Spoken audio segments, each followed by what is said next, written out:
दोस्तों, हम पृथ्वी पर रहते हैं और हम देखते हैं कि सूर्य सुबह पूरब दिशा में होता है और शाम होते होते सूर्य पश्चिम में छिप जाता है। ऐसा प्रतीत होता है कि सूर्य घूमकर पूरब से पश्चिम में चला जाता है, परंतु वास्तव में क्या सूर्य घूमता है?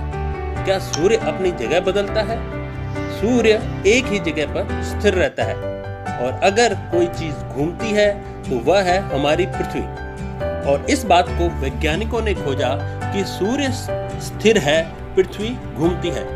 अब आप सोच रहे होंगे कि अगर पृथ्वी घूमती है तो हमें महसूस क्यों नहीं होता? तो दोस्तों, ऐसा इसलिए है क्योंकि पृथ्वी अपनी धुरी पर पश्चिम से पूरब की तरह एक ही रफ्तार में घूमती है, जिसके कारण हमें यह महसूस नहीं होता।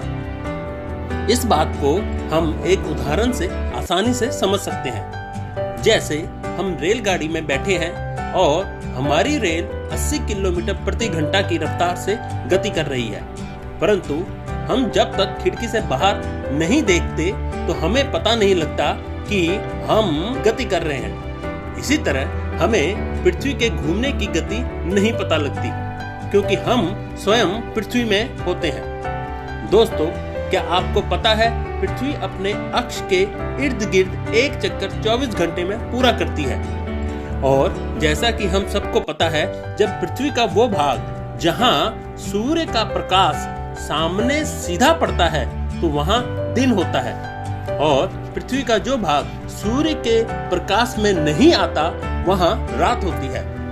पृथ्वी के इसी घूर्णन के कारण पृथ्वी में दिन और रात बनते हैं, जिसे हम एक दिन भाव 24 घंटे कहते हैं। भूगोल की भाषा में पृथ्वी की इस गति को ही दैनिक गति कहा जाता है। तो दोस्तों, इस वीडियो में आज आपने जाना कि पृथ्वी की गतियों और दिन तथा रात के बनने का कारण। मुझे आशा है कि आप मेरी इस वीडियो से पृथ्वी की दैनिक गति के बारे में जान गए होंगे। तो आइए जाने कि हमने क्या क्या सीखा। इसके लिए आप आगे पूछे जाने वाले प्रश्नों का उत्तर कमेंट में दीजिए और जानिए कि कितना समझ पाए हैं आप पृथ्वी की दैनिक गति के बारे में।